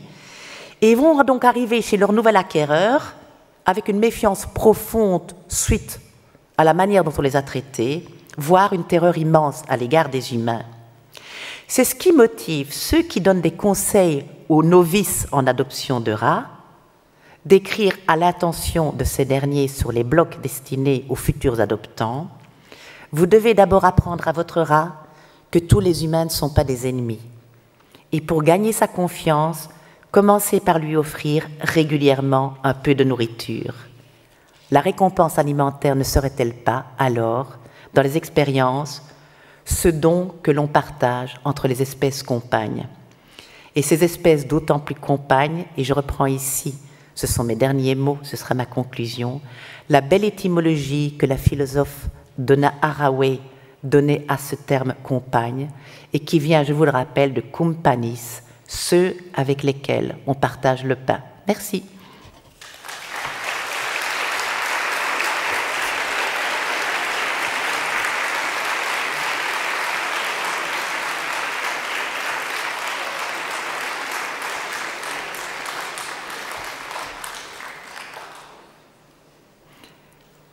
la dernière image pour vous rappeler que je suis effroyablement neuneux et toujours un peu guimauve. Et si vous avez des questions à poser ou des reproches à me faire, je suis prête à vous entendre.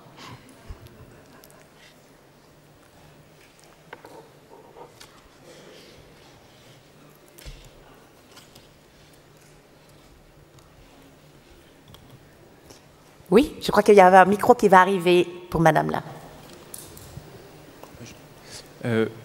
Ah, non, il y a monsieur.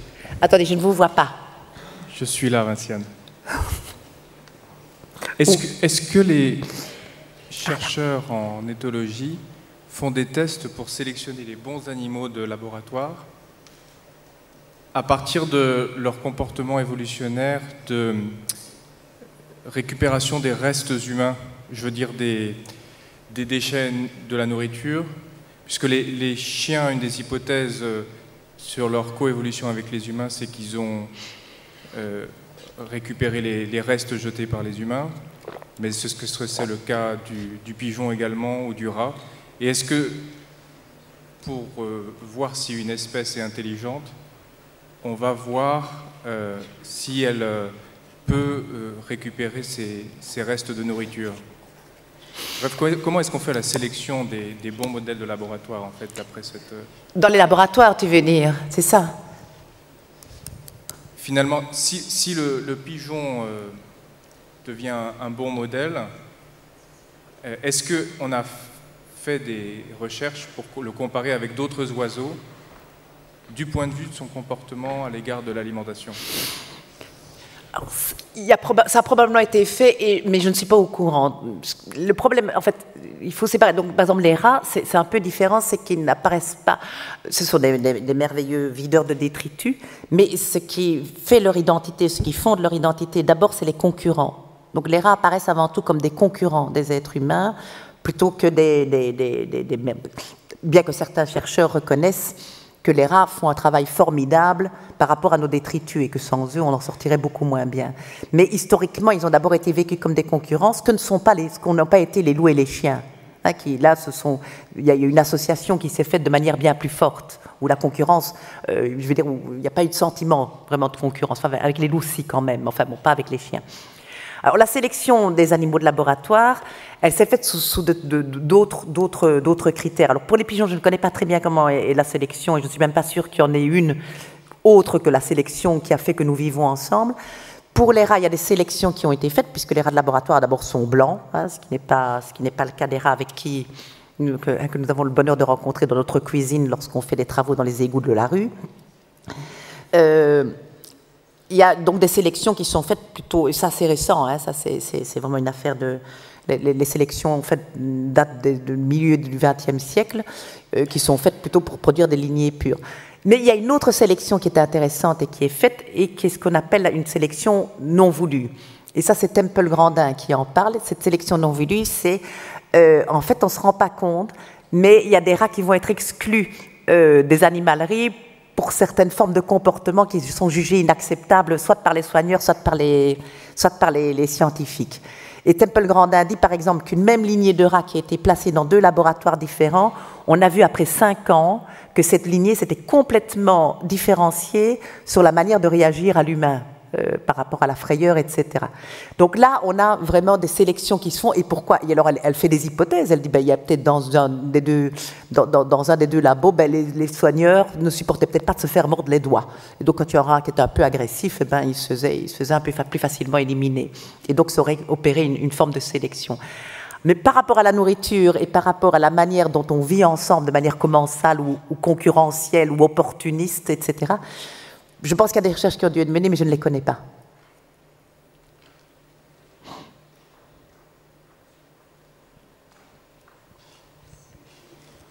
J'ai une petite question par rapport à l'expérience avec les corneilles et la reconnaissance des visages des chercheurs. Je voulais demander si on prend en compte le fait que les corneilles vont reconnaître des visages qui ne sont pas ceux de leur espèce, ce que les humains, par exemple, seraient incapables de faire. Et est-ce que, par exemple, les expériences ont été faites sur les visages des corneilles entre elles qui... Enfin, parce que c'est une difficulté qui est quand même beaucoup plus grande pour eux. Ce que nous-mêmes, entre humains de différentes origines, on a du mal à faire. Donc, oui, non, vous avez parfaitement raison. Alors, les chercheurs disent que c'est très difficile pour eux, par rapport au visage, justement. Alors, la question, c'est est-ce que c'est le visage qui importe chez nous, évidemment, pour des raisons historiques, sociales, culturelles, etc., parce que je veux dire, l'anthropologie, là, nous aide vraiment bien. Penser la question du visage est devenue quelque chose de très particulier, culturellement, chez nous. Et c'est pas un universel, en plus, sur le mode sur lequel nous le vivons. Donc, c'est évident que, peut-être que le visage, pour les animaux, c'est peut-être pas vraiment dans la figure qu'il se trouve. Ça dépend ce qu'on entend par visage en plus, parce que c'est là où ça se complique. Qu'est-ce que c'est qu'un visage?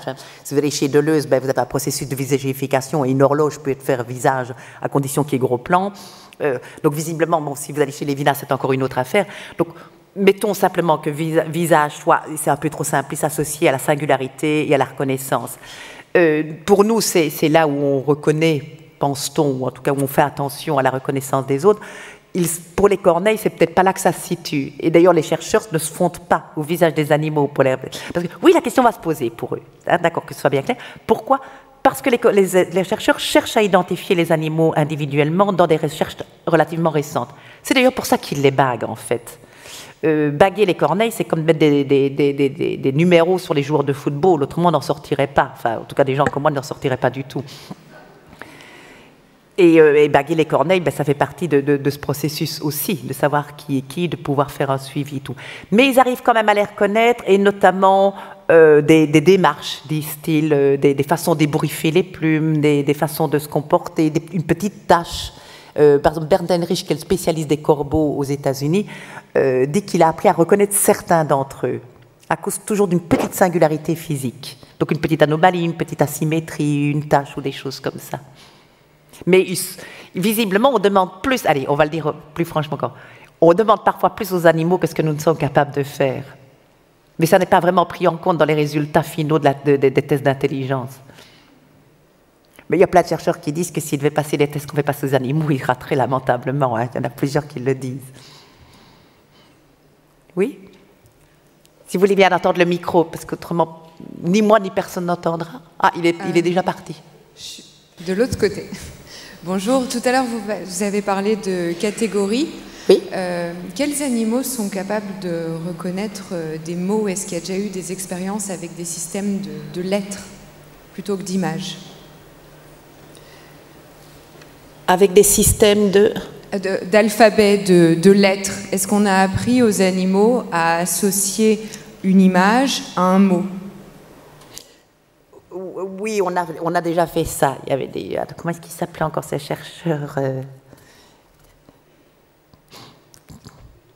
qui avait un chien qui s'appelait Van et qui était le voisin de Darwin, mais son nom m'échappe, j'ai un trou de mémoire. Donc lui avait fait ça. Alors évidemment, ce sont des recherches qui ont été très suspectes. Pourquoi? Parce qu'il y a le cas Cleverhans entre-temps. Et le cas Cleverhans, c'est le cas du cheval dont on a pensé pendant quelque temps qu'il savait compter et qu'il savait épeler les lettres de l'alphabet, etc.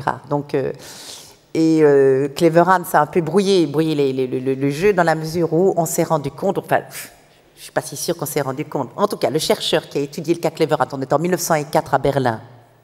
On est en septembre 1904, de septembre à novembre 1904 à Berlin. Il y a une commission qui s'est réunie autour du cas Cleverhans, qui était un cheval donc qui tapait avec son sabot sur le sol quand on lui posait des questions arithmétiques du style racine carrée de 16 et 2, et il produisait le bon nombre, et puis il était capable aussi de reconnaître les lettres de l'alphabet, d'épeler des mots, etc. Et puis c'est évidemment la psychologie a été mise au travail avec cette histoire. Une commission a été nommée parce qu'il y avait une vraie controverse. Est-ce que son maître est un tricheur, un fraudeur, etc. Et finalement, la psychologie expérimentale s'en est mêlée, a testé Hans pendant quelques temps et a fini par convenir du fait que Hans, en fait, était un lecteur musculaire, ce qu'on appelle un lecteur musculaire, c'est-à-dire qu'il pouvait sentir le moindre petit tressaillement du corps de celui qui l'interrogeait et pouvait donc s'arrêter de taper de son sabot quand il sentait que la réponse, quand le corps de celui qui l'interrogeait se détendait et que Hans recevait les indices de cette détente. Alors l'histoire est plus compliquée à mon avis que ce qui a été trouvé, mais historiquement, ça a jeté pas mal de discrédit sur toutes ces recherches, puisque chaque fois, évidemment, qu'on a présenté des animaux qui pouvaient associer des mots ou associer des images, etc., on disait, bon, mais on a affaire au cas Cleverhans. Alors, les animaux arrivent à associer des symboles avec d'autres symboles, ça, les perroquets le font notamment, il semblerait que les pigeons puissent le faire, hein, puisque l'image du chien avec un symbole représentant le chien, etc., les corvidés doivent certainement y arriver aussi, ça, je n'ai pas suivi les choses là-dessus, mais la lecture, me semble-t-il, je ne suis pas encore sûre qu'elle leur soit tout à fait accessible, et je ne suis pas sûre qu'on ait fait encore des recherches là-dessus, parce que le cas Cleverhans a vraiment brouillé les choses. Mais il y a peut-être eu des expériences, mais je ne suis pas au courant.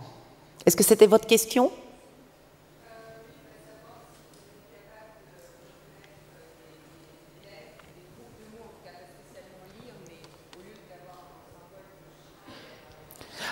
Mais oui, en fait, le chien n'était pas représenté par un symbole de chien, mais par un symbole beaucoup plus abstrait. Donc on pourrait imaginer que des groupes de lettres pourraient faire objet de lecture d'un symbole abstrait. Oui. Oui, d'abord je tiens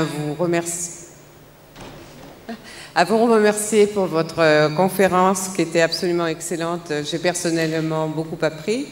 Ma question était concernant l'intelligence des rats, parce que j'ai un ami qui est très érudit et autodidacte et passionné par mille et une choses, et qui souvent dit que les rats ont une mémoire extraordinaire.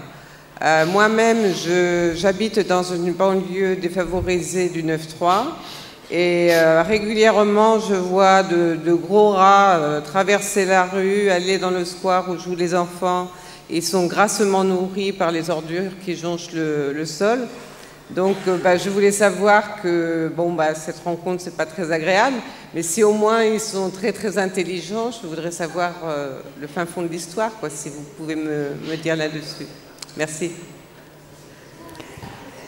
Je ne sais plus qui disait, je crois que c'est Rémi Chauvin encore, lui, parce qu'il est assez drôle, l'éthologue Rémi Chauvin, il disait que si les rats mesuraient 1,20 m, on aurait perdu, on ne serait plus là. Qu'on a eu de la chance qu'ils étaient restés de petite taille, autrement, ils sont trop intelligents pour nous. Alors, donc, de toutes les expériences qu'on a faites et de toutes les recherches et de tous ceux qui connaissent un peu les rats, ils sont extrêmement, démoniaquement intelligents. Et je pense que ça même, les chercheurs en conviennent. Alors, ils ont été victimes du préjugé parce qu'ils nous font peur. Ils font peur comme des animaux très concurrentiels. Ils font peur à cause de ces vieilles histoires de peste, etc. Ils font peur parce qu'on raconte que des rats mordaient des bébés, mordaient des enfants et pouvaient tuer les gens et tout. Donc, il y a toute une série d'histoires vraies et fausses qui circulent à leur sujet. Ça, c'est la première chose. Deuxièmement, moi, je me suis tout à fait surpris et c'est typique de genre de truc, c'est que moi, quand j'ai commencé à faire des recherches sur les rats, que j'ai fini par les voir sur les blogs, en me disant, mais tout compte fait, donc je veux dire l'histoire de la récompense alimentaire, et j'ai fait exactement la même chose pour les pigeons, je suis allée voir aussi sur les blogs ce qu'on raconte. Alors à gauche, j'avais tous les blogs des amateurs de rats, comment faire pour adopter un rat, j'ai un rat, qu'est-ce que je dois faire, etc. Et à droite, j'avais toutes les publicités pour les dératiseurs. Et c'est pareil pour les pigeons. À gauche, comment aimer les pigeons. À droite, comment se débarrasser des pigeons.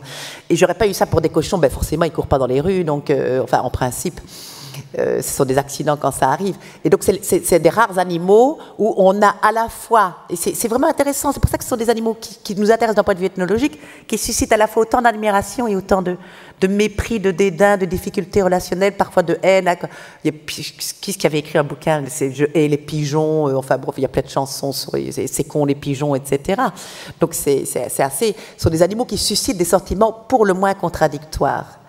Alors ça, ils en ont été victimes, les pigeons, j'en suis persuadée, et les rats aussi, notamment parce que quand il y a un très bon chercheur en rats, ça c'est eux-mêmes les scientifiques qui le disent, ils se font tout de suite engager avec un salaire bien meilleur par les entreprises de dératisation. Donc, ils passent à l'ennemi.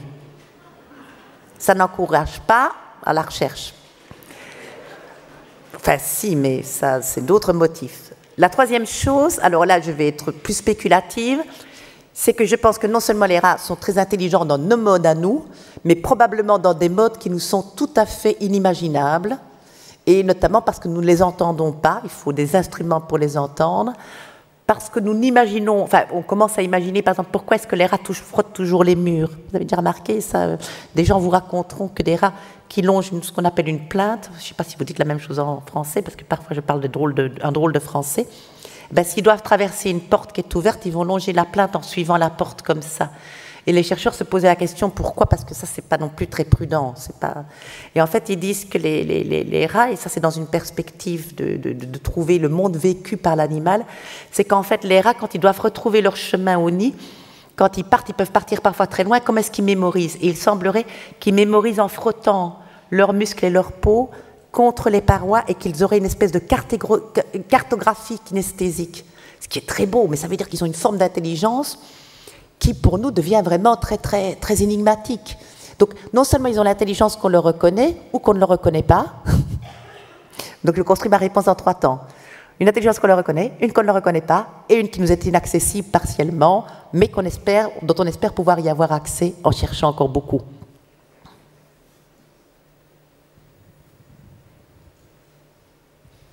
Bonjour. Alors, j'aurais été très intéressée pour savoir comment on a pu déterminer... Vous nous avez déjà apporté un début de réponse, mais de savoir davantage comment on distingue un pigeon qui aime Monet ou... non, c'était des exemples musicaux. Stravinsky et Bach. Oui, qu'est-ce qui permet de dire finalement qu'il n'était pas dans la salle de Stravinsky parce qu'il était curieux? Ou voilà, comment les chercheurs savent qu'il y a une préférence et qu'ils aiment. C'est pas parce qu'ils se trouvent à un endroit qu'ils préfèrent. Enfin, ça, c'est. J'ai du mal à envisager qu'on puisse se mettre dans le cerveau de l'animal en tant qu'humain. Ah, mais il suffit de lui demander. Alors là, tout à fait sérieusement. Vous savez, par exemple, je vais prendre un exemple très simple. Hein. Vous savez, est-ce que les cochons préfèrent être dans une température de 17, 18, 21 ou 25 degrés, par exemple? Ben, on leur demande. Et c'est là l'inventivité des chercheurs, c'est qu'il faut simplement trouver un dispositif où l'animal peut répondre et où on peut se fier à sa réponse. Et pour les cochons, qu'est-ce qu'on a fait? On leur a mis un thermostat. On leur a appris à le manipuler. Et on a découvert que grâce à ça, on peut faire pas mal d'économies parce qu'en fait, ils demandent une température inférieure à celle qu'on imaginait qui était bonne pour un cochon. Donc, vous voyez, et donc pour les pigeons, vous pouvez aussi lui dire, par exemple, vous mettez les 2 clés pour chacun une musique, etc. Et vous allez voir sur quelle clé ils préfèrent, à un moment donné, est-ce qu'ils préfèrent une clé ou l'autre. Toute la question à ce moment-là sera de savoir est-ce que mon dispositif était bien monté, est-ce que ça l'intéressait, et est-ce que c'est à cette question qu'il a répondu. Et si je vous dis ça, c'est parce que je sais aussi, grâce aux recherches, notamment sur le bien-être animal de Robert Danzer, qui était très critique par rapport à certaines recherches, qui disait que c'était un peu étonnant que les poules préféraient les cages exactement de la dimension que préconisaient les industries de la commerciale. Alors il disait là, il faut quand même chercher à savoir comment ont été menées leurs recherches pour arriver à ce que les poules préfèrent pile poil des cages qui coûtent pas cher du tout au point de vue espace. Et en fait, on avait découvert que les poules, en fait, on leur demandait est-ce que vous préférez les grandes cages ou les petites cages? Donc on met la poule dans une cage et on lui laisse un levier. Et si elle pousse sur le levier, la cage s'agrandit parce que les parois sont coulissantes. Au bout de 10 minutes, la poule, elle en a ras-le-bol de pousser sur le levier. Alors qu'est-ce qu'elle fait? Elle arrête de pousser. Et donc les parois reviennent et leur dit ah ben voilà, les poules, elles préfèrent les petites cages. Donc toute la question est de savoir est-ce que le dispositif a été bien fichu. Et bon, ben, si le dispositif était bien fichu, et je pense que pour des questions comme Stravinsky et Bach, comme il n'y a pas vraiment des gros enjeux économiques dans cette affaire-là, et qu'il ne s'agit pas de 8 parades contemporains, avec vente de disques à la clé, on peut espérer quand même qu'ils ont quand même relativement bien pensé leur dispositif. Du fait, en plus, que j'ai plutôt confiance dans le fait qu'ils y aient pensé. Ça me mettrait plutôt en confiance. Ils n'étaient pas obligés. Merci. Et en fait, rapidement, je me demandais si, plutôt que de mettre la récompense, le renforcement alimentaire, certainement, ça a déjà été. Est-ce que ça a été déjà prévu d'utiliser l'affectif qu'a l'animal à un chercheur qui serait en même temps un maître, par exemple, pour orienter les progrès? Que vous donner raison. C'est ce que savent tous les gens qui ont des chiens ou des chats. C'est pour ça que je n'ai rien contre la récompense alimentaire, parce que quand on a un petit chien, c'est quand même mieux, plus facile, etc., d'en passer par la récompense alimentaire au début. C'est un mode transactionnel intéressant, qui a le mérite d'être clair. Mais peu de temps après, on ne donne plus des récompenses au chien. Chaque fois qu'il va faire pipi dehors, on n'en sortirait pas. Et le fait simplement de dire « Ah, ben c'est bien, je suis contente » ou « Ah, bon, etc. », ça suffit amplement. Et donc, on pourrait très bien imaginer, ce qui voudrait dire que ces recherches demanderaient alors à ce moment-là des niveaux d'exigence bien plus élevés, où les chercheurs devraient être attentifs, pourraient plus du tout tomber dans des routines et des protocoles préprogrammés. Mais il y a des recherches qui ont été faites ces derniers temps. Je n'ai pas eu le temps d'en parler parce que j'avais promis de ne faire qu'une heure. Je voulais vous donner quand même pas mal d'infos sur les pigeons pour dire, regardez comme ça change, etc. Ne pas me contenter d'une ou deux expériences. Et est-ce que le panneau rouge que je vois devant moi qui crie 0, ça veut dire que je dois arrêter? Je crois que oui. Je fais semblant de rien. Il faut être plus clair. Alors, je disais donc qu'on a fait des tas de recherches ces derniers temps où, par exemple, des chimpanzés doivent être volontaires dans les expériences. Donc, ils y vont ou ils y vont pas. Et où certains ont leur récompense alimentaire dans certains dispositifs et d'autres pas, et ils peuvent choisir entre les deux, c'est le même jeu, et on voit qu'ils choisissent indifféremment. Donc ce qui les intéresse, c'est le jeu pour le jeu. Et donc, si on arrive à trouver des expériences suffisamment intéressantes, la récompense alimentaire qui pourrait aider au début pourrait s'avérer totalement inutile après, et ça ferait des belles expériences. Merci.